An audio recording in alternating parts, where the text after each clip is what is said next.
The FujiCast is an independent loading zone production. Kev, I've got no idea how this works, but you do, every week you tell me you're going to socially distanced judo. How on earth does socially distanced judo work? When you're able to do it, of course, because I know during lockdown you couldn't. So what happens is, normally we would have about 35 people on the judo mat, and now we are limited to 5, including the coach. Oh.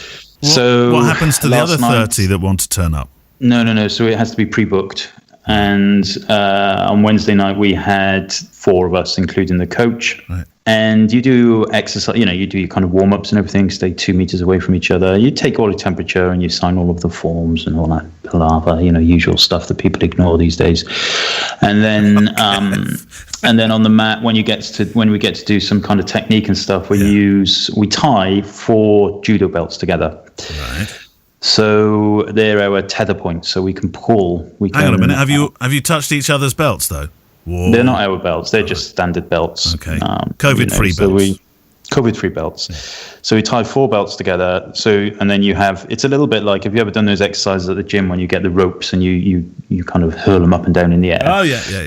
That's how the belts are. And then so the one guy at one end, or girl, it is kind of what we call the uki, which is the partner, and then so he'll be pulling, he'll be holding things back while you put your moves into the other end of the rope, which is about 3 meters away. It's a load of shit, frankly. I just want to fight. The FujiCast. I wondered where it was going. When do you think you'll be able to just throw somebody across the room again, Kev? I don't know. It might be this afternoon. I'm just going to go outside and find someone on the street. Kev. Oh, dear. I'm a lover, not a fighter. The other way round, actually. Welcome to the FujiCast. Socially distanced. Kev is still in Bunker Malmesbury. Do you think one day we'll ever get to see each other again?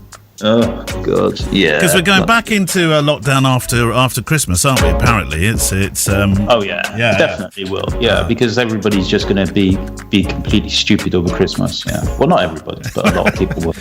Yes. Yeah. Well, welcome to the FujiCast. You and your questions from our electronic mailbag, and of course also through the FujiCast private Facebook group that Kev looks after on the show. Cheery Kev. Cheery Kev. Yeah, Cheery Kev looks after those from Facebook, and I look after the ones that you email into click@fujicast.co.uk. If you're not a Fujifilm shooter, do not worry.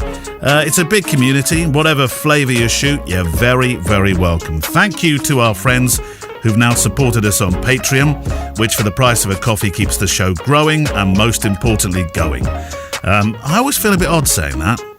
It sounds a little bit medical. It sounds a little bit weird. It does. Yeah. I might have to change that. Kev's book of the week this week is what?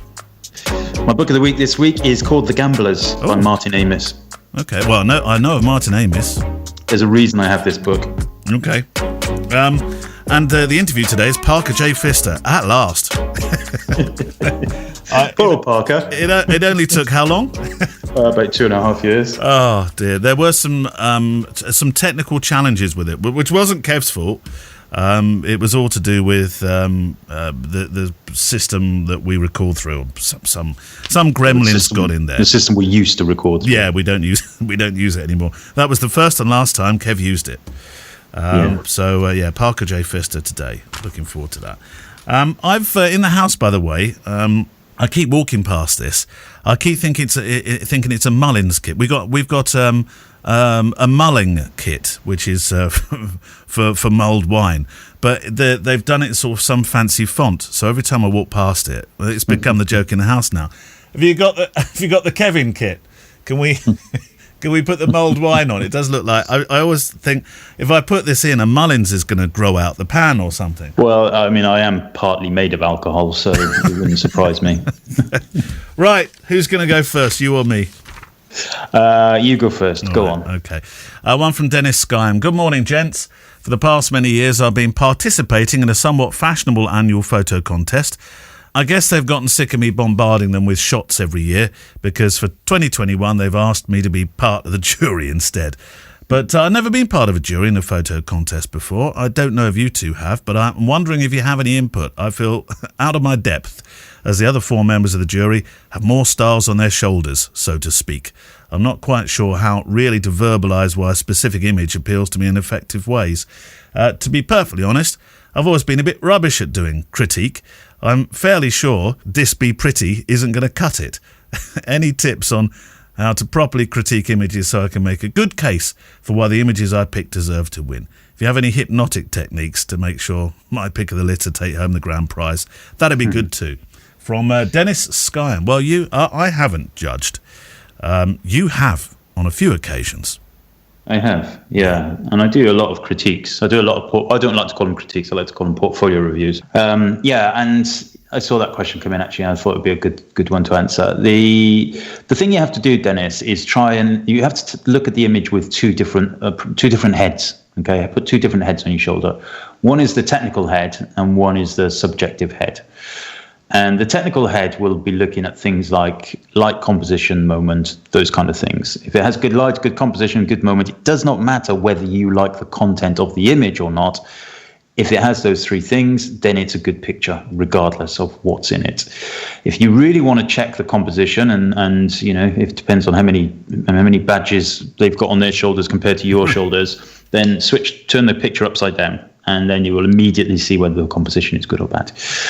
And then with your other head, put your subjectivity head on and think whether you like it or not, whether it's a nice picture. And that's where the boundaries of the competition come into play, is the judging. You should have somebody who's going to tell you about judging and what your guidelines are. Is it a technical judging system, or is it basically who likes it the best? Yeah. In which case, if you like it, might far outweigh whether it's technically a good picture or not. So that's what I would find out first from the other judges. What's the parameters? What are you looking for? And once you all agree on that, then it should be pretty easy to come to the same conclusions. Yeah. Pretty much.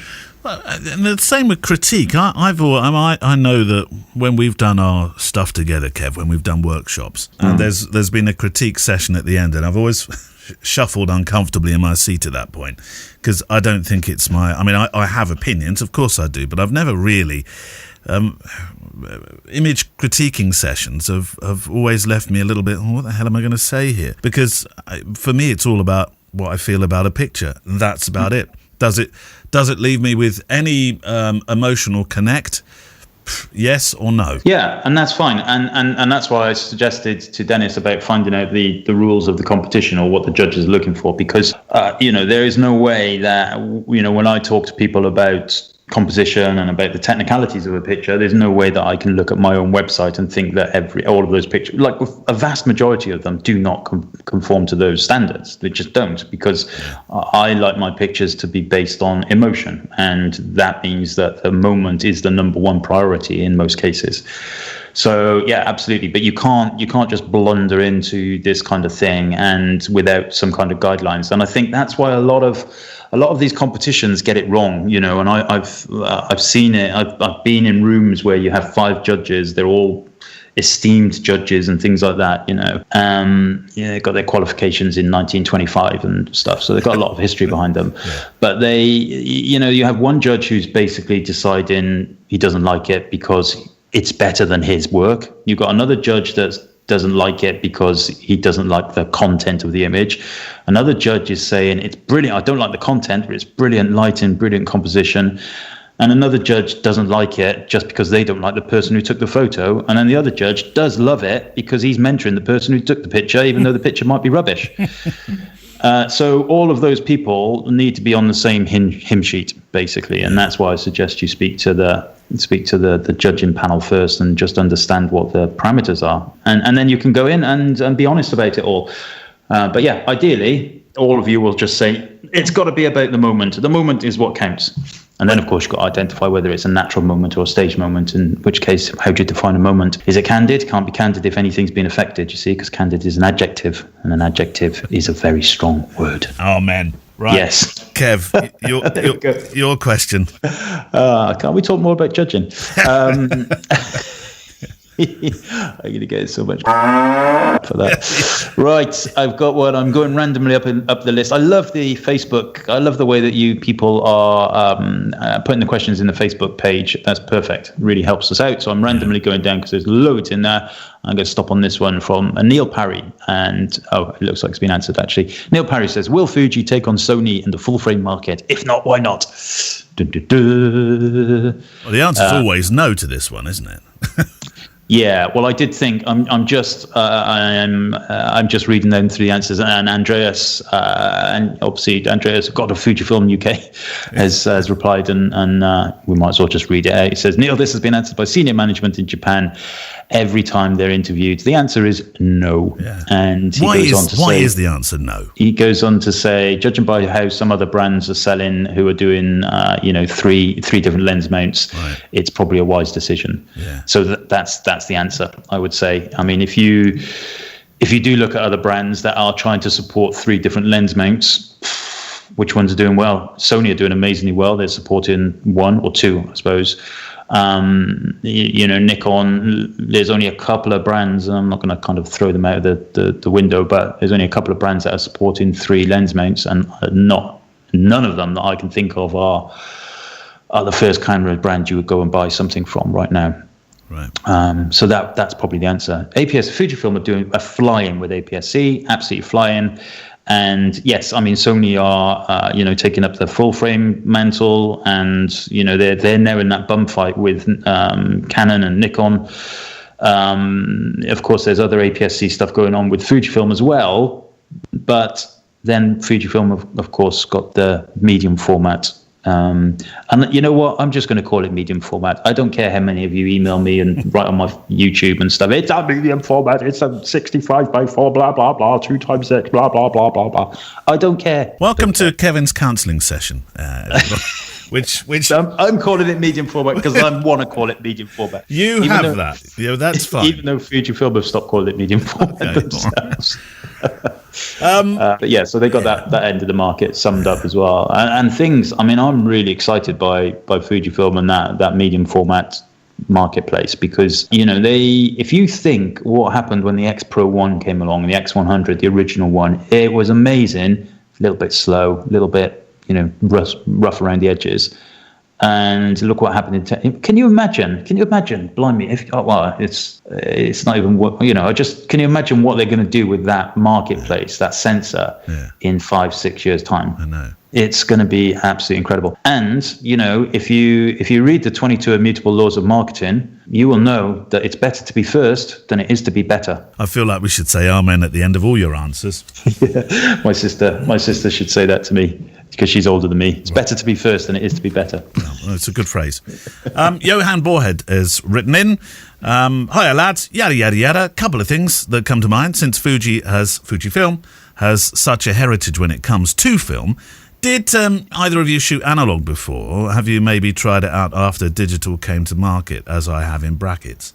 So there's a couple of questions here. Oh, actually, no, if so, what cameras and what type of film was your favourite? And there is a wish list one, which we'll come to in a moment. Well, I have shot film, but not... I've shot with a Nikon F5, which I still have, and I shoot every now and then with it and really enjoy it. It's a brick of a camera. I really like the feel of that camera. There's nothing small or subtle about it at all, and I've used it professionally as well. Right at the start of my wedding career, I used to do a little bit of film and digital mixed in, and it wasn't on the website as a kind of like, oh, come and do this because it was all hipster and trendy. It was just because I liked doing it that way. The black and whites came from the film camera, and the colour came from I was in the Nikon ecosystem entirely at that point with a D100, so the colour came from that. So yeah, I liked it, and I still have it, and I still use it now and then. Did you, Kev? No. Have you ever been tempted? No. Why? Not good enough. Oh. I wouldn't have a clue. I've got film cameras. I've got some really nice ones that I bought in Japan from a flea market, some really old Minolta and Mamiya rangefinders, and they work. I know they work because I've put some film through them and it's come out black. Yeah. Oh. So I just wouldn't. I mean, yes, the romantic part of me would like to have time, and I would actually. You know what? If I was doing that, I would only want to do it if I could develop myself. That interests me, the developing. But do you mean that's the never going to happen. Printing as well, or just Yeah, film? printing, developing, printing. I've got a really, really high-end scanner on the way, which will scan 35mm and stuff. And that's for some image restoration stuff I'm doing for people. But scanning, obviously send it off, get the films and scan them perhaps. But I quite like the idea of printing as well. And, we've got our bathroom, because we live in a cottage that's about 1 billion years old. The bathroom was an afterthought. Yeah. It was never really meant to be there. So it's a little space on the middle floor. And it hasn't got any windows. No, Kev, no is the answer. Yeah. I can almost hear Gemma right now saying no. She wouldn't mind. No, Gemma, what do you think of him having a dark room in the bathroom? No, I know. Exactly. I completely concur. It'd be smelly. Smellier than it probably is. Gross. But, I would never get away with it. I would be like, don't, bang, bang, Daddy, I need a wee. I know. Bang, bang, need to do my teeth. Yeah. Dad! The timer's on. No, but why don't you go the halfway route and get yourself... I got some Patterson tanks. I must get them down, actually. Haven't used them for ages. They'll be in the attic, in the loft. But you could do it. You could do it via that. Get yourself some developing tanks. You'll need to learn how to roll your film onto the reels. Dev the film, put it into the scanner, and then you got best of both worlds. Yeah, I don't know how to do it. I need somebody to show me. Well, it doesn't take long. I'll show you. Yeah, well, is that a hint? I'll show you how to dev your film. Yeah, no worries at all. I really want, Fujifilm. They've got the House of Photography, and they've got that lovely training area and stuff. Yeah. If any of them are listening,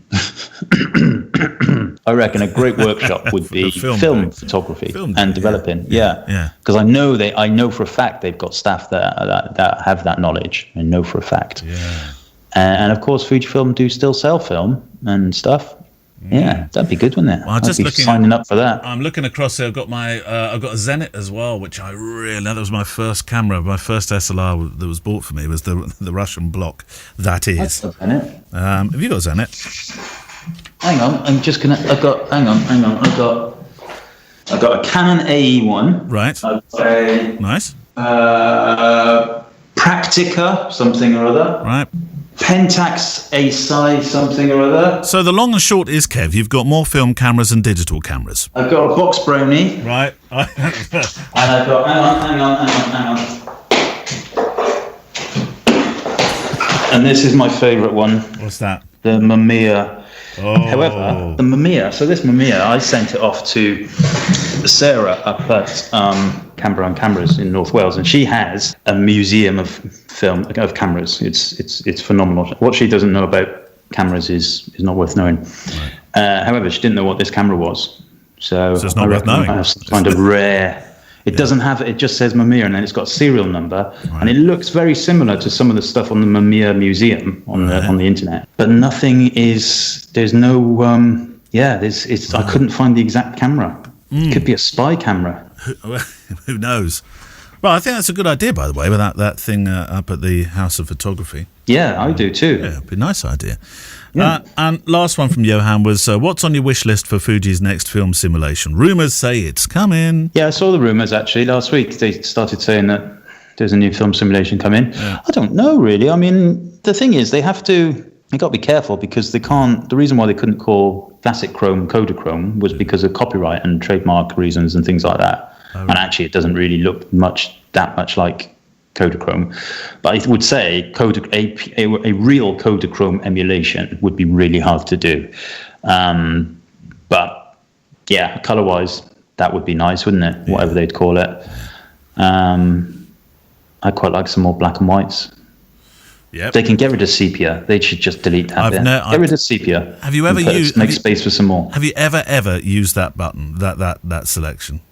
Sepia. Yeah. Ever? No. Ever. But the thing is, they actually don't need it now because you've got on the more recent cameras, you have the monochrome warming and cooling, so you can actually warm it up enough to make sepia. So they can delete sepia, and then they can have two new film simulations. Yeah. That'd be cool. Do you want to say amen at the end of that one as well? I can just see the king of sepia in Tokyo. They all have one person is in charge of every bit. Yeah. I am in charge of sepia. Yeah, King of Sepia won't be happy. He'll be right up to the board level on that one. He'll be we saying, shall consider. Well, he'll be saying, Kevin Mullins, we shall consider. Right, I think we've got time for another one. Yours from the Facebook group. Okay, this is a bit of a fun one as we're getting towards Christmas. Daddy or chips? Well, our house, chips wins. Yeah, I think chips would win for Rosa. Daddy might just push it for Albie, but only because I buy him his Xbox vouchers. Yeah. We had a discussion at the breakfast table this morning, which was, which parent do you go to for X? So, in other words, if they want something on the Xbox, who do they go to? Me, because Mummy will say no immediately. Yeah. Especially with Christmas just round the corner. If you want a lift from school, who do you go to? Me. But everything else is Mummy. Do you know what Albie's been doing recently? He's been watching Jack's. What's that game they play with the cars with the big football? Rocket League. So Jack, it might be Thomas. I can't remember which one, but I think it's probably Jack who's got the real Rocket League obsession. He records some of his things, so Albie watches all of his things on YouTube. Like, no, not on YouTube. I think you can watch them back on Xbox. I don't really understand it, but he's watching them all, and he's like, "Look at this, Dad! Look what Jack's doing." I know. Like, Albie, don't become me. I spend my entire life going, "Look at this, Jem. Look what Neil's doing." Oh, you don't say that. But I have to say that Jack, we do attempt to. Have you tried playing Rocket League of late with Albs? He's a lot better than me. Yeah. But does he? I mean, how charitable is he towards you as he plays? He's not too bad. We got to a stage, you see, where we just can't really play on the same team. It's all right if I'm on the other team and getting pummeled. If I'm on his team, every goal that goes in is my mistake. Why weren't you there? I've told you. I teach you every day. I teach you. Why aren't you training during the day? You don't do anything during the day. I'm at school. You can have loads of time, so you'll be better when I get back from school. So, well, there are other things going on in my life, Jack, apart from Rocket League. Yeah. Who was that from? I don't think you said who that was from, by the way. Leslie Burdett. Right. Yeah. You like those kind of questions? I like those questions, especially at Christmas time. Well, that was so short and sweet. There's time for more. Okay, so this is from Carlos Lacruz. Yeah. What a cool name, Carlos Lacruz. Yes. Which might be the current most recommended way of digitizing old color and black and white negatives? Oh no, positives, slides in bracket, and printed small black and white copies. This is right over to you because you're doing loads of stuff with this at the moment, aren't you? Yeah, except for very expensive lab technologies, drum or top-tier flat-bed scanners, the in-house home improvised devices might be a reliable solution. Blah, get raw image, etc. Okay, so yeah, the crux of the question is digitizing old negs and slides. Yeah, I mean, he kind of mentions high-end flatbed scanners, and that's basically what I've plopped for. Mine hasn't arrived yet, but it's is best part of about 600-700 quid, so it is quite expensive. But it's there is a need for it, and however, saying that, it depends what you want to do for it. I mean, if it's just for archiving, and you're going to keep your scans and your negatives, then you don't need a high-end scanner, really. I've got a Canon, what they call it, like a multi-purpose scanner, and it will scan up to 600 DPI, which is reasonable. And that printer is 39 quid. I bought it in WH Smith's across the road. So that's okay for kind of backup stuff. But if you want proper high-end, and you're talking, 1200 DPI plus 6000 DPI in some cases, then you're going to have to go high-end pricing, I'm afraid. I can't think of any other way. I mean, some people have gone down the route of photographing. So things like the GFX 100 would be good for this, but you need to get the light in perfect, and then you can photograph it, and then you've got a very high-res picture, but then you have to buy a GFX 100, which is not cheap in the first place. Or you could do it with a normal digital camera, I suppose. The resolution would be high enough, but it seems like a right hassle, doesn't it? Lighting, making everything still, all that stuff. I just get a scanner. Big business in it, though. There is. It's interesting because I put some stuff on Facebook about colorizing old pictures, And all of a sudden, I don't know how, but some people in Malmesbury must have picked up on it. Yeah. And so they're like, "Oh, can you do it for us?" And they're going to pay for it as well. So I'm like, "Oh, okay, I'd like the same to this." But what some of them were doing were using the free. There's a lot of free websites and free apps you can just colorize pictures with, and they're pretty good. I mean, they do a very good job, but they have no idea about what the colors were, so they make a best guess. So what you want is for somebody to say, "Oh yeah, my grandmother used to always wear that blue coat and stuff," and then it's blue, and you can go from there. I do believe you're pivoting, Kev. Do you know you're pivoting? I'm pivoting. I'm doing a lot of pivoting, doing websites and all sorts now. I know. I had a great pivot one the other day. I was talking to a guest for Photography Daily, and the guy who was speaking to me, who's an LA celeb photographer, was saying that he does a lot of. Have you ever heard of self-taping? Self-tapes. I'm not sure I should admit to it. No, it's not that. Self-tapes are really for actors, where they record their auditions, and of course at the moment they still need to do auditions, and they still need to get their face out there to casting directors. So they've been making these. They do a bit of Shakespeare or whatever they do, and they do it to camera, but they've been doing it on mobile phones, which is okay, but sound-wise it's usually a bit. It's all right, but it's if you're a casting director and you're looking at 50 or 60 of these a day, if you get a really nice piece of film that comes to you that's well lit, the sound has been correctly recorded, then it stands out a mile, and that's what he's been doing during lockdown, so helping people do their self-tapes. They come over, the socially distant self-taping goes on, and I thought, well, that's quite interesting. There's not a lot of that in this country. There we go.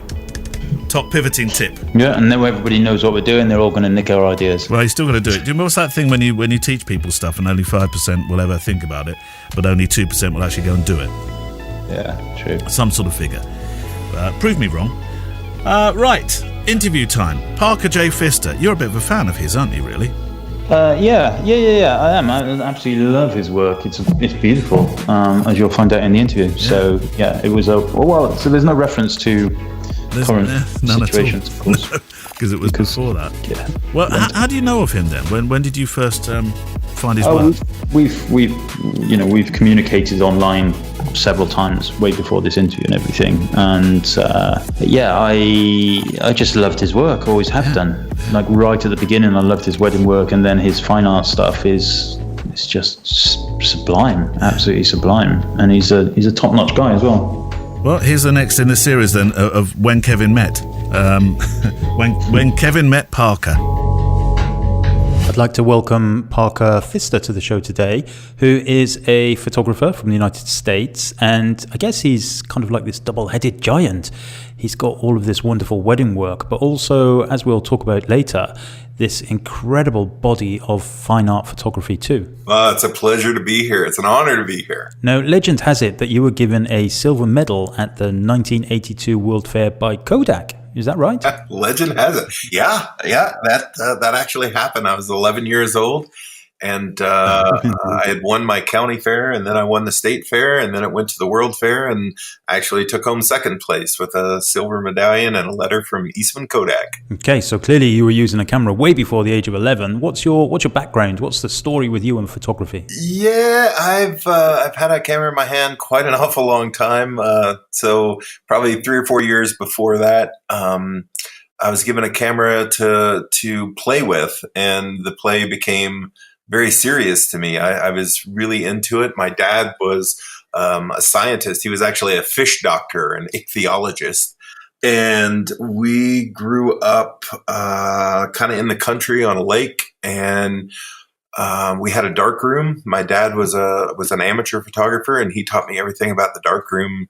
Before that, we were doing Cibachromes and just crazy stuff when I was young, and it just became that was kind of my thing. So I went on to do it for my high school yearbook. And so when I was 15, I actually shot my very first wedding, and I was taking all the high school senior portraits of all the beautiful senior ladies when I was a freshman in high school, which was pretty amazing. So yeah, and then it just kind of went from there, and I've just been pushing on, and I've taken, a break or two here and there, but it's always been a part of me one way or another in most all genres. I did some newspaper work for a while, and I've done a little bit of everything. Now, for those of you that are listening to this in front of a computer or on your phone, I want you to go straight away to parkerpfister.com website, and you'll see the first image that's on the screen there. It's an incredible image, and to me it looks almost like the Virgin Mary. It has this amazing three-dimensional look to it. I have a very large 32-inch monitor, and when I look at that picture, it just explodes off the screen. The photography is beautiful, the editing is beautiful. It's really quite mesmerizing. What's the story behind that image, Parker? I operate off feeling. Almost all of my photography is not really a knowing, but a feeling. It's something I just have to make, and I don't need to know why. But it aligns with, I know if I make it for me, there's a need for it in the world, because there are other people like me that understand it and maybe don't necessarily get the image, but they want to know more about it, which in turn they learn more about themselves. And that's really what I want to do with my work. And that's what it's for. It's for me. Initially, I've always said that I create everything for myself. I am selfish that way, but I'm also probably the most sharing individual there is. And I love to share. And that image is just that. It is this open heart. It is almost the Virgin Mary. That was kind of the thought when I was creating the image of this beautiful light of a person, of a human, and having that just reaching out. And the three-dimensionality, the way I lit it is all kind of a nod to that, I suppose. And that was all. I actually made that image a way long time ago, but I think I did either a Facebook Live or a video and posted it of the making of that, and all those light rays and the smoke and everything are there. The set was created out of a big styrofoam board with all the flowers placed in there, with a hole cut behind her with strobes and gels and light, and that's all very real. The only post-processing I did to it was the solarization, which, because I shot it in digital, which if I shoot film, I do a lot of solarizing in the darkroom. Well, I can't really do that to digital. So I just kind of mimic that whole look of the blacks being almost chrome, and that really gives that three-dimensional look. Now, my understanding is, Parker, that you are, or have perhaps, left weddings behind and are concentrating more on the fine art portrait side of your work. Can you see yourself ever shooting weddings again, or is that it? Perhaps maybe if the right one came along, one off, wasn't necessarily a financial thing, but just something you really found interest in, would you do it? I can't even believe I'm going to say this on here. Dang it. But I have been coerced into shooting one more coming up in June, actually. So it'll be a year separated. And it's just one of these things where she is also a photographer. She has dreamed of me shooting her wedding forever, and she's finally getting married. And it was just not long after I put the thing out where I'm not shooting anymore. And she was just really crushed, and she pestered me for weeks, and I just didn't even respond. I'm just terrible about that. I'm just like, oh God, I can't do it. I can't. But she has given me complete freedom. I don't have any back end stuff. I just hand over. I can shoot film. I can shoot my 8x10. I can shoot Polar. I can do whatever I want. And I have agreed to it. So I guess if things come up and I feel like playing, I will. And that's what they are to me. And the business of weddings are what I can't stand anymore. That's not play. And the business of weddings has changed so drastically in the last 5 years, 10 years, 15, 20, however long you want to count back. It's getting really, really hard to have any creativity and a creative license as I have it anyway. When I look at any of your pictures, there's a real humanity, there's a passion, a real beautiful element to the images. And I feel that throughout all of your work, whether it's the wedding work, the fine art, the portraiture, whatever, it doesn't really matter. And I feel like, when I started out some 13 years ago shooting weddings, we all spend time looking at other people's work and wondering how they did it, how they lit it, etc. But that's not really how we need to manifest our work, is it? And I think you've epitomized this. You've basically picked up the artistic form and thought, actually, I'm going to do it my way. Whatever tool I'm using, I just have to create life in the image. I don't want it to be a single frame. Even though it is a single frame, I want it to leave way more questions than answers. And that's kind of the key for me. When I know I've hit it, I'll look at the image and be like, okay, there's a whole lot of questions there. I didn't answer anything. That to me is a success. I'm sure this conversation is going to turn to, my digital rig as I'm shooting now and finding out it's just too refined. And it's too slick and polished and perfect. And I absolutely hate it. Oh, I totally agree with you. And I often have conversations with other photographers and even with Fujifilm as in my role as an ambassador. And I think we all know that cameras these days are clinical. They're very good. They're incredibly good at what they do. But sometimes you just need to do something else. And it would be a really boring world if we were all the same. And I often say to people that it's what we see in the viewfinder is what counts. If we all made exactly the same pictures, it would be terrible. Yes, it is. I mean, it's a chain. I think we just get chained up with, and it's a constraint. It's like the perfect constraint. It's like we have to, because if we go outside of these lines, we're not going to be accepted by the wedding planner, by the moms, by the, whoever you want to be accepted by. And I think people are just, I don't know, for the most part, not scared to be themselves, but maybe they don't even know how to be themselves or what they want to say. And, that's what we get into with my teaching that I've done over the years is more important than the technology and the technical end of the exposure and the lenses and the ISO or the ASA, is like, what do you want to say? And people just look at me like, well, what do you mean? It's like, well, what do you want to say with this photograph? Well, I want to make it look cool, but why? And, we just dig and dig and dig until we get to this place of something personal coming out of them. And it's like, now we're on to something. You have something to say. You have something that can change the world or change someone's world. And that's what photography is about. This is a gift we give people. And it's not a slick, pretty image. I don't want that. Yuck. So you mentioned that, photography is personal and it's a gift. And of course, it's a gift from you to your clients. But I suppose, and I think you've already mentioned this and alluded to it, that ultimately it's most important for you that the image is a gift to yourself. And I think that's really important. I don't think I'll be speaking out of terms. I might be totally wrong. Correct me if I am. But I would guess that the fine artwork that you are concentrating on more these days probably doesn't pay the bills quite as much as the weddings did. Not at all. It's been a major shift in the way, like, I live a very artistic life within my photography, and I have to learn, and I am learning, and I'm doing quite well at it, as living an artistic life, period. And that means shifting everything into wants and needs and desires and figuring out, what do I really want? What do I really need? And what do I desire? And those all come from, different places, the head, the heart, and the gut. And it's like a lot of wants that I have, I don't really need.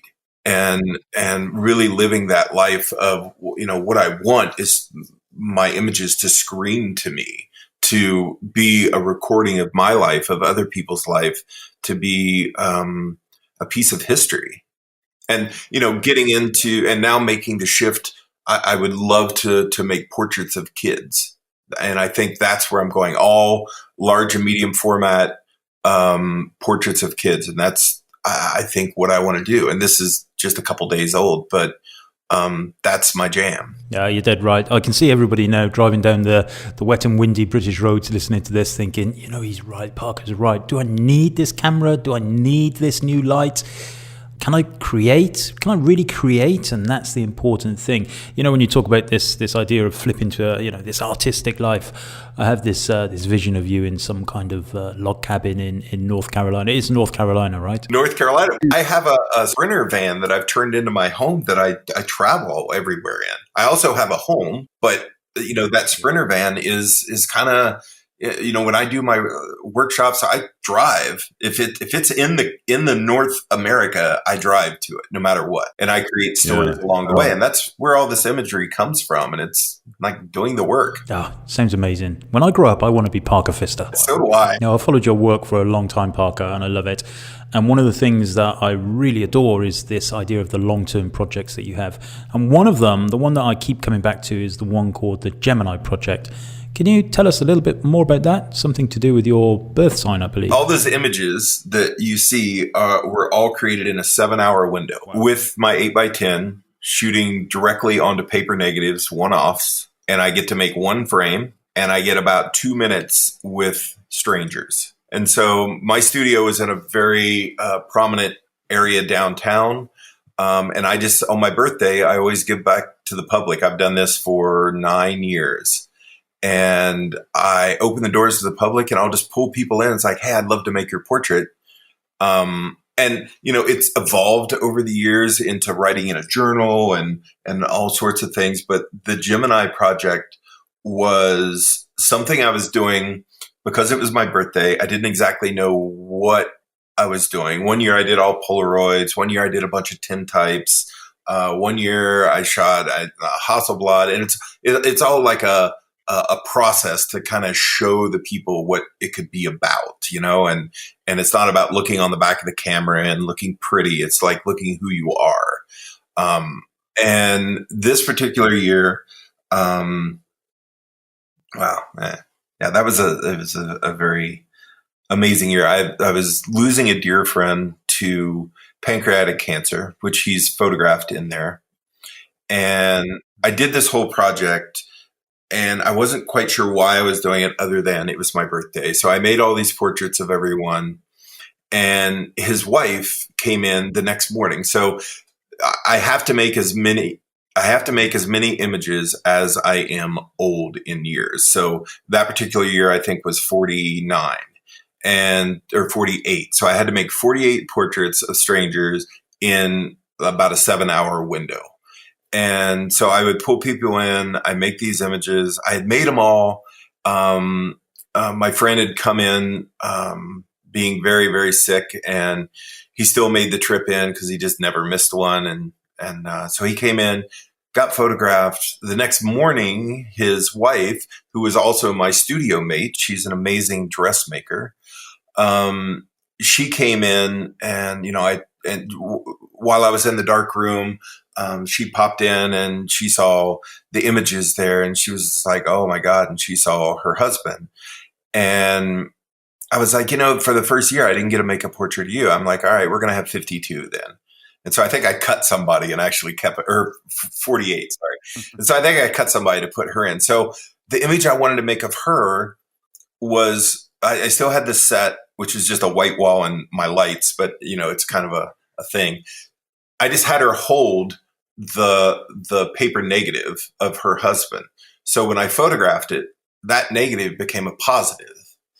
And she was telling me about she wasn't being strong. She wasn't carrying the positivity that she needed through these rough times. She felt weak.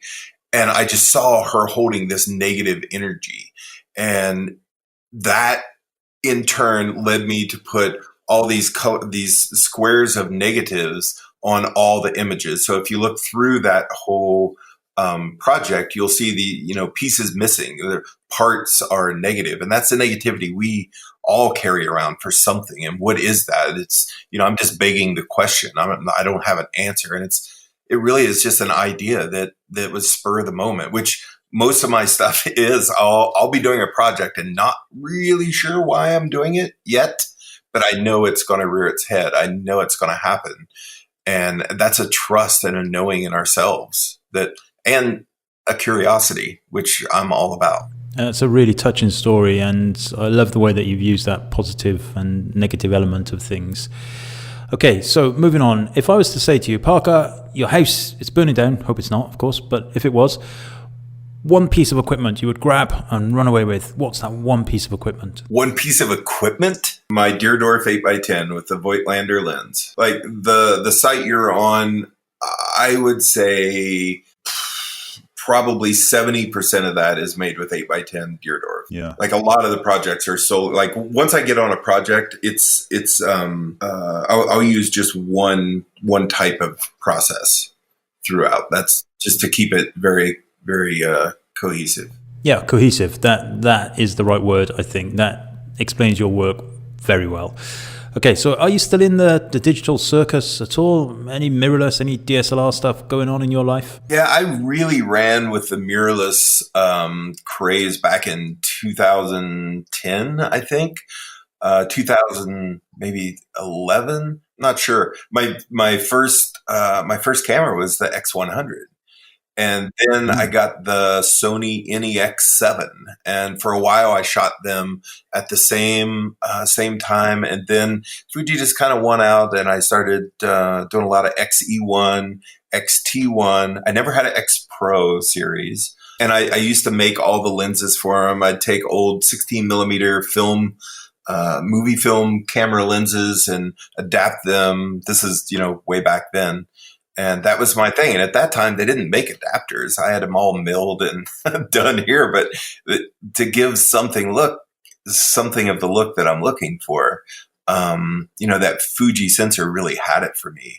And then I switched over to Sony for a little bit. And man, just precise, amazing. But I found myself like going outside of their lens brand to get something with a little more character, because I didn't feel they had really that much character. Which the one you talked about at the beginning, that opening image, that was made on one of those kind of rigs. But then I left the Sony altogether after shooting a GFX system, and that was as close to film as, and that's my whole barometer on all this. Like, I want to get back to more organic feeling and not as square, if you will. But now having the GFX system, it's too good.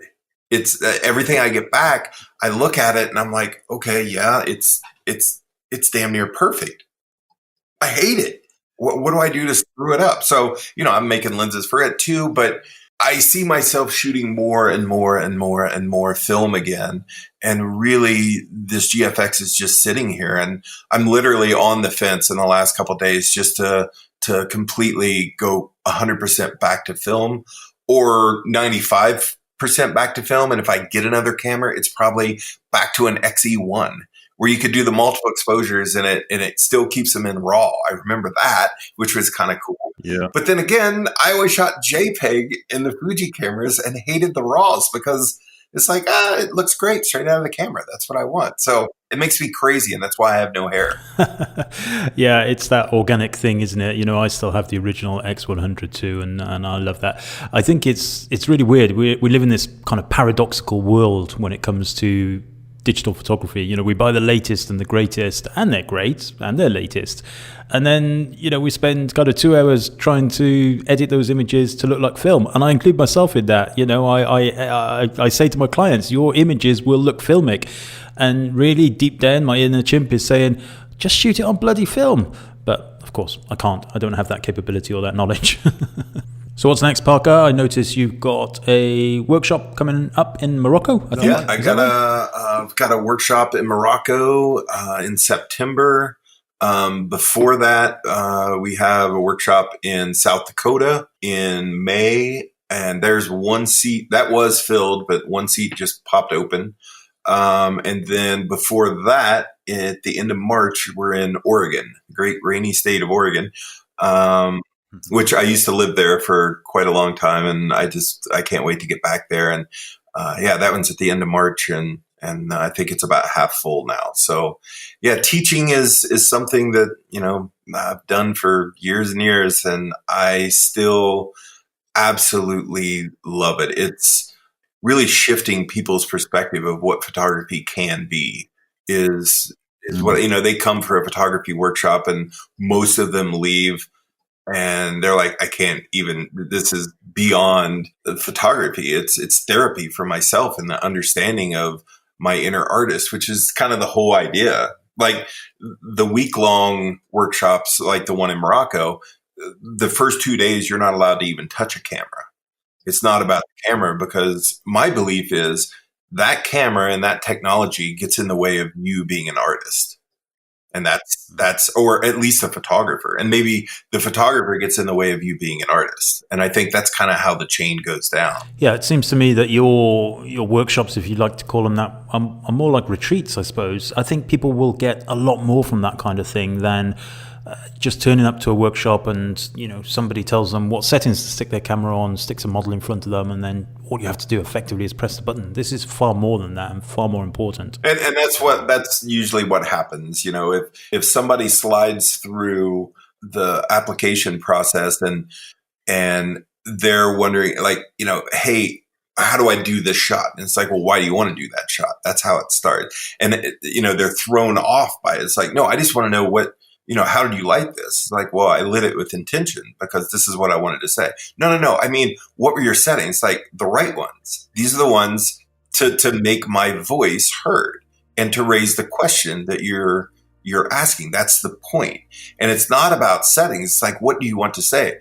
And just really giving everyone, by the time I beat them all week, they have a creative license. They have a license. They have a hall pass, if you will, to go out and actually be creative for their own voice. And that's the whole idea behind these workshops, because especially today, we are so inundated with imagery. You can get it anywhere, Facebook, Tumblr, Instagram, yada, yada, yada. And we're constantly looking through everyone else's images, not to feel them, but to get ideas. And it's like the ideas need to come from deep within you. And those are the ones that are authentic. We're teaching authenticity. And I call all that stuff peripheral pollution. It's like, put your blinders on. Don't look at other people's work. That's the worst thing you can do when you reach a certain point.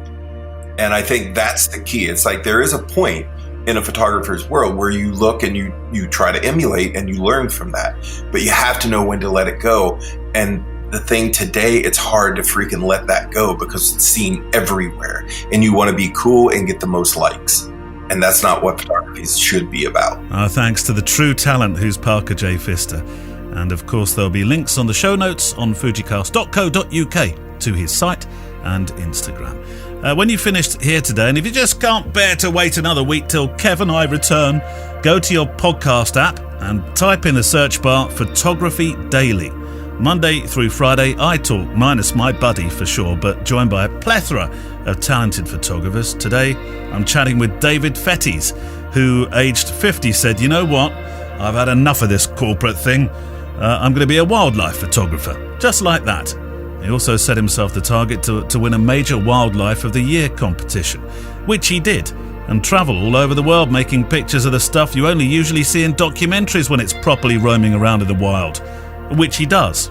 He's the only guest I know as well who'll be able to save your life if ever you find yourself being charged by a wild cat or 6 tons of elephant, and he shares exactly how to do so. Tuesday, there's a shorter snapshot edition, and I speak with Owen Humphreys, who had the honour and very nerve-wracking privilege to be one of 2 photojournalists allowed to shoot the more recent royal wedding from the Organ Loft. How he made the pictures. Wednesday, YouTuber Jamie Winter, whose philosophical approach to making films about why we photograph are a complete work of art. And we talk about becoming a good photographer from a listener's photo essay on Thursday, and the photo walk is on Friday. That is Photography Daily, which is on all your favourite podcast apps or online at photographydaily.show. Right, back to the questions. Kev's chomping at the bit. Go on, Kev, your turn. Okay, so another one from the Facebook list of love is... List of love? I'm going to go to... I'm scrolling. Who's going to get my pointy eyebrows on them right now? It is going to be Nick Brown. Right. Nick Brown says, as a newcomer to Fujifilm, I've been a bit baffled by the 7 presets offered in the Q menu on my XT30. I know how to use them, but I'm struggling to understand why I need 7. I've ended up with 1 for completely manual, so everything is fixed, ISO, dynamic range, etc. The rest just have the same settings, but with different film simulations. I'm a hobby photographer, so maybe I'm missing something crucial in the way that these settings are expected to be used. Any guidance would be welcome. There you go. What do you think? Well, I shoot primarily RAW, so it's never really occurred to me to use it, Kev. I kind of have my cameras set up in one way and use them and just alter on the fly what I need. Well, the thing is, if most people who are, if you shoot RAW, you'll never use the custom settings. Simple as that. You have no real need for them. No. If you shoot RAW plus JPEG, then you do. Or if you shoot just JPEG, then you do also. So the custom settings, why there's 7? I don't know. There used to be 3, which was not enough. Then there was 5, and now there's 7. So you've got options. So I have mine set up. I have 7 different custom settings set up based on my the profiles that I've randomly named, like Par, Meyerowitz, Padilla, IMI, all the stuff off my custom JPEG settings. That's why your YouTube film came in, isn't it, really? There's a YouTube film, but also on F16, yeah. So you can just dial those in if you wish. And also, it's just gives you different options, different looks and feels. Some people will use it for if they want to control ISO, if they want to shoot auto ISO, but they want to make the ISO, top out at a certain level, perhaps, then they can use it that way also. But generally, it's for the way that the images look and your look and feel. So I like to sometimes shoot Albie when he's doing his little football games. I quite like to shoot that in very retro looking black and white. Yeah. So, and then I can just flip to the color. Have you got all your cameras set up in a similar way, whether it's an XT3 or an X100 or? Yeah, well, mostly the ones that I know where they are right now. I've got a wedding tomorrow. I need to find my cameras. Is this the first time? Oh, no, it's not the first time you shot a wedding since lockdown. That's not. No, I did one during the second lockdown, during the second mid-lockdown. So because this goes out on Monday, so you'd have done yours Saturday, and I'd have done mine yesterday. Yeah. Although I still have got a meeting. I mean, we're recording this Friday afternoon. Let's just let some showbiz stuff out there, and I am still to talk to the client. It's like this just weirdest experience shooting weddings during COVID. It's because there's no meetings beforehand. There's a kind of like, can you do it? Great, you're booked. Yeah, I know. I haven't met my clients either. I've spoken to them on the phone. But my one is an hour and a half long. Bless them. They've gone from a massive 200-person wedding that I wasn't shooting, but obviously was cancelled, and then now they're down to 13 people. Wow. Hour and a half, and it was going to be a little bit longer, but the hotel, I believe, have said that they can't, because there's more than 6 of them, they can't serve them alcohol or food because they're in London. Yeah. So they have to basically have the ceremony. They're going to stand outside for. No. So I don't know what you're going to do for 5 hours. Yeah. Well, this is one of the questions I'd like to ask. Are we going on a walking tour? I'm going to take my hiking boots, I think. I think we're going to be doing an awful lot of walking. This will be an interesting debrief next week on the show, won't it? Yeah, absolutely. Yeah, I hope I find my cameras by then. Yeah. Well, do you need a 35mm? I've got one in here that I can let you have. I was also looking for. Oh, it doesn't matter. What one? What? No, I have got. People are bored of it. No, I've got your. I do have your. What's this one I've got? This is the macro, isn't it? It's the. You've got my 60mm. I know that. But I've now lost my 23mm. No, definitely not me, because I've got a 23mm. My 23mm f2 is gone. Well, I never had an f2 23mm. I've always had the 1.4. So that's gone as well, is it?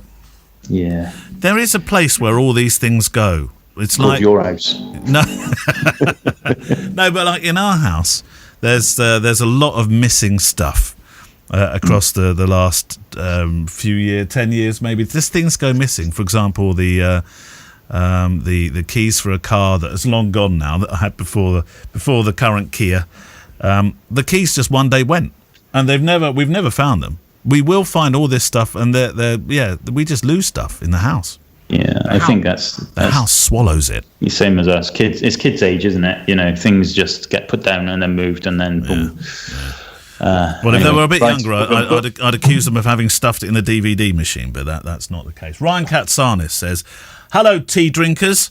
Thank you, as always, for the high-quality podcast. As a full-time photographer, when we finally come out of this thing, lockdowns are over, people being around people is perfectly okay, yada, yada, yada. How will you go from near zero to book me now, oh please, hire me? I made the mistake of dropping essentially all marketing efforts for most of the year, so in many ways I feel like I'm starting over. Similarly, I'm thinking about some parts of my business. I am equal parts champing at the bit to work and unsure where to start when we're back to business as usual. Your plans, your thoughts, your opinions are always appreciated. I will say, actually, I think a lot of photographers have become very institutionalised, that they've spent a lot of time not shooting, not being out, being behind a desk, trying to think of things and ways to pivot, and now finding it intensely uncomfortable getting out there. I've read an awful lot of people saying, I don't know if I can do it. Isn't that? And it's not taken long. It's taken 6 to 9 months for most people to get to that stage. Well, interestingly, there was a huge. I'm gonna kind of pivot a little bit from the conversation here. Okay. There was a big Google update started on the 4th of December. Usually takes about a week to kind of roll out. And Google, they do big updates every now and again. But essentially, the people that have analysed this result have basically come to the conclusion, because Google don't tell you what they've done. They just say, yeah, there's a big thing happening. I've come to the conclusion that the people who have actually maintained their website and not necessarily added content to it, but have chosen to tighten it up, fix a few bits and pieces, streamline it, add some schema markup, that kind of stuff. They're the ones that have flown with it. Yeah. And the people that have kind of sat back and not done anything at all are the ones that have really been negatively impacted by this update. Yeah. So I noticed when I had my stats yesterday from the software that I use to analyze my rankings, my site has gone up like yesterday massively in various different search terms, massively. But I haven't really put anything on there. It went down massively after the conversion to Squarespace initially, which always happens, and it went back up again. Yeah. But, the thing is, we're still not getting inquiries, of course, because who in their right mind would be thinking, oh, yeah, we got a vaccine now. Yeah, let's plan to spend 25 grand on a wedding next year. It's not going to happen until there is a proper, that's the end, it's gone. And, and I mean, I don't think it will ever go away completely, but, it's when we're back to normal in our humanity, and the way we interact with people, I think that's when weddings will get back to normal. I don't think it will be, sadly, for a couple of years. Oh, well, I do not share your pessimism on that one at all, in no way, shape or form, because I don't think the world will live it for 2 more years. I just don't see it. I can't. I agree with that. But what I'm saying is I don't think anybody in their right mind is going to spend 25 grand on a wedding when there's so much uncertainty. The economy, yes, and I do agree that the governments will do their best and encourage us to get back to normal when it's safe as soon as possible. But while there's still this kind of anticipation of doubt, which there will be for a long time, because it's just. Even the governments have said that, the vaccine is stage 1. It's not going to be, we're not all going to queue up on a Monday morning and then it's going to go away on Tuesday. It's not going to happen. And so whilst I do agree and hope, like you, that we get back to normal as soon as possible, I just don't know how many people are going to go, yeah, let's risk 25 grand wedding. And I think that's why I think it will be a couple of years before weddings are back to normal. I think life as we know it will probably be back to normal before then, but I think people will wait a lot longer before they start spending that kind of money. Well, I think people will do smaller weddings. Yes, of course. I agree with that. If that's what you mean, yes, I agree with that. I don't think weddings will stop, and I think at some stage people will say, "Look, I just want to do it. I want to crack on. Like I want to do portraits. Like I want to get back to the commercial work that I need. I need to do it. I want to. No, I agree totally. And the people who want to get married for the right reasons because they love each other will always get married. But there's a lot of people who get married. They love each other, of course, but they also want to have a massive party. Yeah. And they're the ones that are likely to spend the money on, on photography and stuff. Let's face it. I mean, could you survive the wedding you did yesterday? What would have been yesterday? Yeah. Could you survive on 2 of them a month? No, not really. No. I'd have exactly. to do. I'd have to do more than 2. That's for sure. But it does say to me that these smaller weddings will be out there. I mean, I've not gone out and earned nothing from it. No, I haven't actually. No, of course. But you can't. There's no way I could survive on small weddings. No. There's no way. I'd have to shoot about 30 a month. Yep. Stand by, Kev. The wedding roller coaster. Yeah. Just before we go back to the question, though, I will say, in some respects, for those that, and I'll include myself in this because I've worked so hard on other stuff that I've been wanting to do, and I've achieved a good few things, I think, during this period, emotionally and fiscally as well, here and there. I think the good news is for somebody thinking, "Oh, Kev's right. I've done absolutely nothing on my website." I think you've still got 3 or 4 months to really make a difference to your website. And if there is a New Year thing that you should be doing, I think Kev would certainly be saying you should do it. I know I will be doing it. Yeah, totally agree. Still time. Still time. Business, though. Ryan said he made the mistake of dropping essentially all marketing efforts. You kind of covered that with the website, really. I mean, get busy with the website is one thing you can be doing. But he's a bit confused of where to start when we all get back to business as usual. I suppose we all are. Well, don't wait until then. That's the problem. If everybody waited until the government said it's back to normal, then it'll be way too late. You'll be gone. Your business will be dead. You've got to get on with it. Working on the website, working on Instagram, working on improving your skills, working on learning about video maybe, and all those other things that go with it that you thought, oh, we'll do that one day. Now is that day. Is that what you're saying? Isn't it, really, Kev? Yeah, I mean, I interestingly, I had an email the other day from somebody who was a real. It was a kind of a call for help, but also I'm really angry with the whole situation email, and it was from a relatively, a photographer I've known for quite a long time, and he said, I don't know what I can do. I'm going to have to get a job in a supermarket or something. In fact, that's what I did, which is fine. A lot of people have done that and everything. And I said to him, well, what did you do? What have you done since February? Well, I don't know anything else. I can't. All I can do is photograph weddings. And I was like, well, that's not true. You can. You've got a good eye. You could do things. You can offer things. You could have done online training. You could have done, street portraits. You could have, and actually what he did was just sit and watch Netflix and feel sorry for himself. And, and I said to him, well, look at people like myself and Neil. And I'm not saying that we're God's greatest gift or anything, but, we've done things that have saved us, saved our businesses. You've done stuff with the audio. I've done presets and online training and things like that. And he said, oh yeah, but it's all right for you. You've got all those followers. And I was just like, you know what? Where did the followers come from? Excuse me. Hard work. Yeah. It's hard work. If you put effort in, this is why sitting down and staring at Netflix for 9 months is going to get you nowhere in life. If you put some effort into stuff, then you will survive. You will do things. You will get by. But without putting effort in and just feeling sorry for yourself, you are going to end up pushing trolleys at Tesco. I have. Amen. No offence meant by that to people that like to push trolleys around at Tesco. No, of course, no. Who are waiting in the wings to be the next great wedding photographers, maybe. Who knows? But I had almost exactly the same conversation with a photographer, and I was listening to you very carefully, thinking, was that the person I was talking to?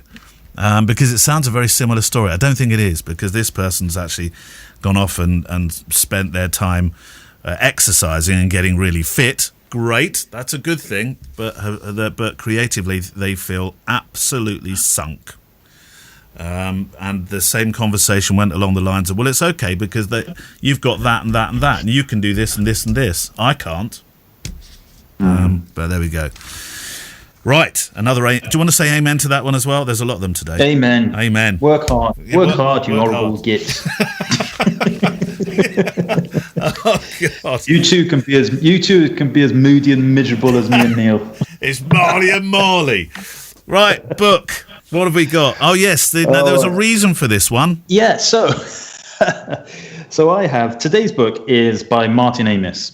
Okay, and it's called The Gamblers. The Gamblers. The Gamblers. Yeah. Now this is kind of available on Amazon, although it's one of those ones where you can't buy it direct. You have to buy it through a book shop and all that kind of stuff, which is fine. However, Martin Amis, for those of you that don't know, is a UK. This isn't Martin Amis, the the film star. This is Martin Amis, the British documentary photographer. Yeah, yeah. And now I didn't know this until I started like searching around for him. So he has a bookstore called photobookstore.co.uk, and this is not a sponsored post by any shape or terms, because I didn't even buy this book off his own website. Did you not? But that's where I ended up. So photobookstore.co.uk, and I'm just looking at it now. Loads of really decent books on there, and it will help Martin Amis as well, who's a very good photographer. But the book I have is called The Gamblers. It's a hardback one.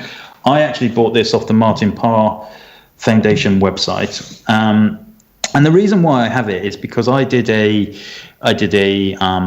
for a portfolio review. Well, I don't know if you can call it a portfolio review or maybe a short critique with Martin Parr a couple of weeks ago. Okay. And I showed him the pictures I took at Cheltenham races. And, and the critique was fine. It went pretty much as I expected. But one of the things he mentioned to me was, have you got Martin Amis's book, The Gamblers? And I was like, no, I haven't. So off I went, trotted off to the website, bought it. I've got myself a first edition signed, of course, because they're the ones that count. And I love it. I actually really love it. It's a cool little book, and it's basically, he says that there's no writing in it really, but if you read the print on the website, it says that when he was a kid, his dad used to take him to all the race courses, and he could smell the cigarette smoke and the alcohol, and he was only interested in the people and not the racing. Yeah. And that's exactly the same reason as I go to Cheltenham. I never go to watch the horses. I think it's a bit cruel, to be honest with you, but I go and watch the people, and I take pictures of them. And I love this book. It's great. It's exactly the kind of stuff that I wish I had the capability of doing. It's brilliant. It's just kind of random mismatched colours, black and white. You do right in your face. You do yourself down there, because when I look at your Cheltenham pictures, and I'm looking at Martin's here. And look, I'm not saying yours are exactly like Martin's or Martin's are exactly like yours, but the emotion that you get out of your pictures at Cheltenham, I always think, oh, that looks like a fun place to be.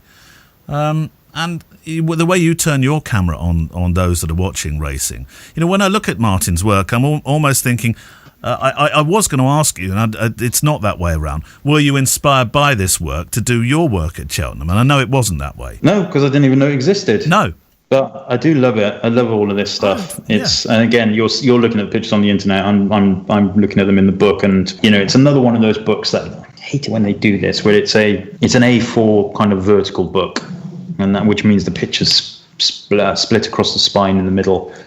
For the wide ones, I don't really like that, but the pictures themselves are great. I love it. I'm looking at one now. I don't know. I would say this is probably 15 years ago or so. These old ladies with their flowery dresses stood on benches, cigarettes in one hand, a tote betting slip in the other, and you just think, and then they're in their lovely Sunday best dress, and you think, why, in what other way of life would you be comfortable standing on a bench and shouting into the air? I love it. It's great. It's interesting that one of the comments made here is that by Martin was, initially I took a fairly traditional documentary angle, but after spending some time shooting on the streets of New York, he started getting closer into the subjects and then began employing the use of a flash as well. It's interesting how you do other things, and you think, well, how can I invest this back into my other work? Yeah, that's really interesting. Yeah, I mean, if you look at Martin Amis's website itself, it's mostly about this body of work. There is other work on there, but it's mostly about this body of work. And it's lovely. I do like it. It smells lovely. Can you smell that book? Yeah, from here. Oh. Yeah. Lovely. I've just noticed on the back, on the inside cover, it says first edition, including 50 copies only with a signed and limited print, which is, mine has got signed and limited print. There we go. Wow. One of 50. Ka-ching. Are you likely to ever... Gamblers, Martin Amis, The Gamblers. Are you ever likely... Book of the week. Are you ever likely to release your own stuff from Cheltenham? Because you've got a fair amount of it now. You must have. I doubt it. Yeah. I mean, no, I wouldn't have thought so. There's all kinds of conflictions that go on in my mind at that, in terms of permissions, stuff. Martin Parr was saying on his webinar, or Web Banana as Albie calls them, are you on another Web Banana later, Dad? He says that, he doesn't, things like that, he doesn't really get permission for or anything. I mean, if it's a commission for a business, then it's different. But other stuff, not necessarily. I don't know about the legalities of that in terms of, so one year I was there, I had my press pass with me. Another year I went without a press pass. I just don't know the complications of it. And also I don't feel like the pictures are anywhere near good enough for that kind of stuff. I would like to go more often. Yeah. I can't. There won't be a Cheltenham this year. Obviously, they had one. They managed to squeeze one in March. That was a super spreader. 60,000 people every day for 4 days. Well, we were going to be going, weren't we? That 3 days before the lockdown. Yeah, we were. I was. My mate still went. Yeah, I didn't go. I know, and I felt really bad because I was the first one to say, I don't really want to go, and I felt really guilty. But then you didn't feel comfortable either, did you? No, I pulled out as well. Yeah. The rest of them went. Yeah. None of them got ill, though. No. It might have been you missed your award-winning photograph. Oh, Kev, you were so close. That was the one. Story of my life. Anyway, Mike Cossey, actually. Hi, guys. Love the show. Your guests are often inspiring. And listening to your dulcet tones makes the work commute less painful. I'm hoping for a few suggestions. I've been asked to document my workplace to generate content for Instagram and presentations. It's fun and I enjoy the challenge and opportunity to learn, but I'm having trouble getting the co-workers to go along with having their pictures taken. We're all pretty comfortable with one another, but getting them not to look at the camera or avoid shying away when it's pointed in their direction has been hard, and it ruins the candid nature of the photographs. I've asked them to just pretend I'm not there. Been encouraging in regards to their appearance, etc., but no dice. I use an XT3 with a few small primes, so I'm not hauling around anything large. Any tips on blending into the background or getting people to do what you want? Well, for a start, you don't want them to do what you want. You want them to do what they want. And I sometimes think, Kev, it's an investment of time, really, because sooner or later they get used to your presence, and it's like, oh, it's just Mike. Oh, here he is with his camera. But they stop.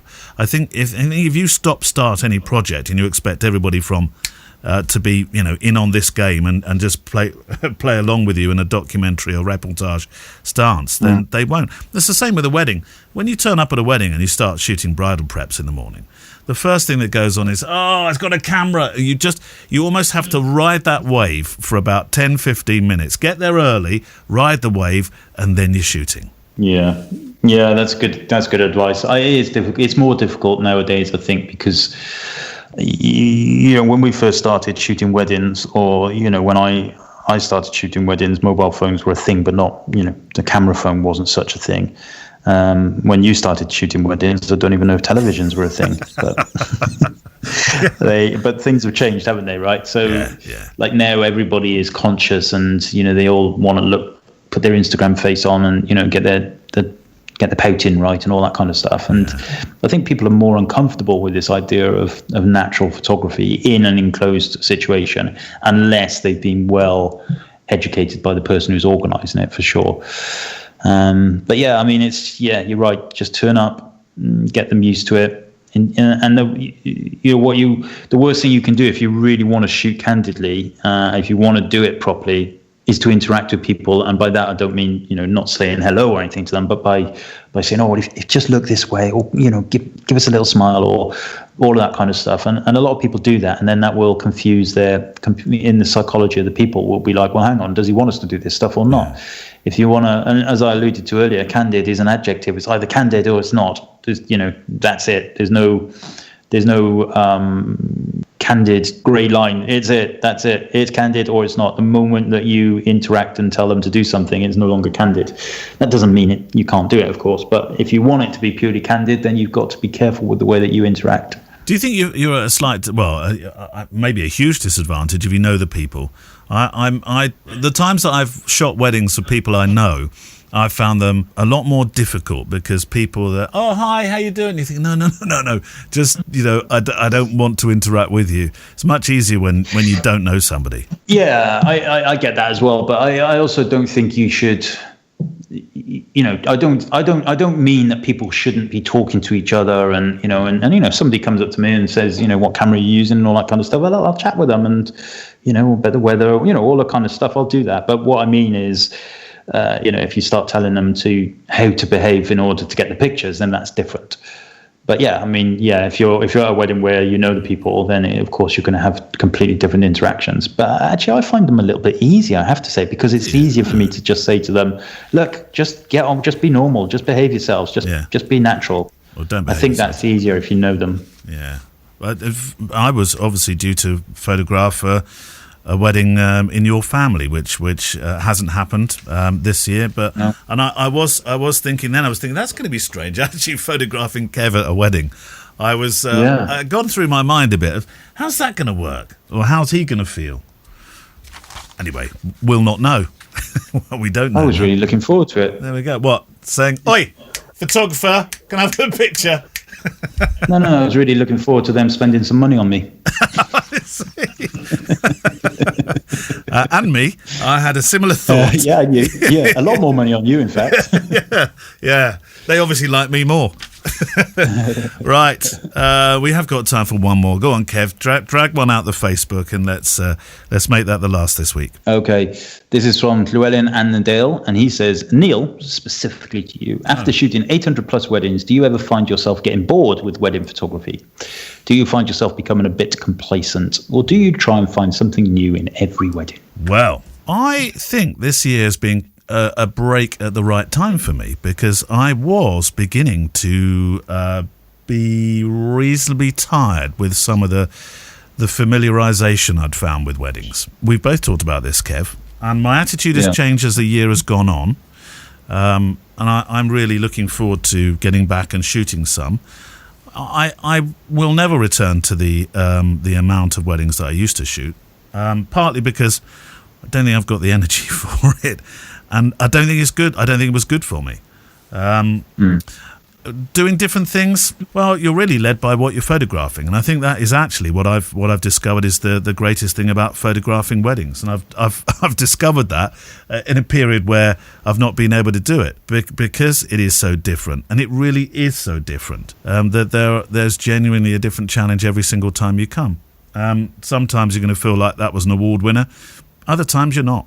And I think sometimes I'd put myself in a bit of a tricky situation, I think, over the last couple of years, Kev, where I was thinking, right, this has got to be an award-winning. Doesn't mean you make any less effort, but I think you have to appreciate that sometimes different events will make you feel very differently, either as the viewer or the photographer. And I'd forgotten that very much. No, I agree. I mean, you have shot a lot more weddings than me, but yeah, I ditto is basically what I say to that. Over 800. It was going to be coming up for 900 this year, actually. It's nowhere near that now, but there we go. How do you feel about shooting weddings now? You come out of this. I mentioned institutionalization. Is that such a word? I don't know. And I think a lot of us have been sat in our ivory palaces, and we've been working on stuff. Me with the sound and a bit of corporate. You with all the courses and the stuff that you've done with the presets, but essentially we've not travelled. No, and also we're not earning the same kind of money as we would if we were doing the weddings. But I don't know whether I was jaded by the weddings. I definitely feel like I wanted my pictures to be a little bit different to what they were. And I couldn't quite figure out how to get that happening. I think that was happening to me. But yeah, I have to say I've kind of missed just photograph. I said to Gemma the other day, I don't class myself a photographer anymore. Is that right? Class myself as a wheeler dealer. Bit of ducking, bit of diving, bit of this, bit of that. Right, Rodney? Yeah, right, Rod. This time next year, mate. We'll be millionaires. Yeah, I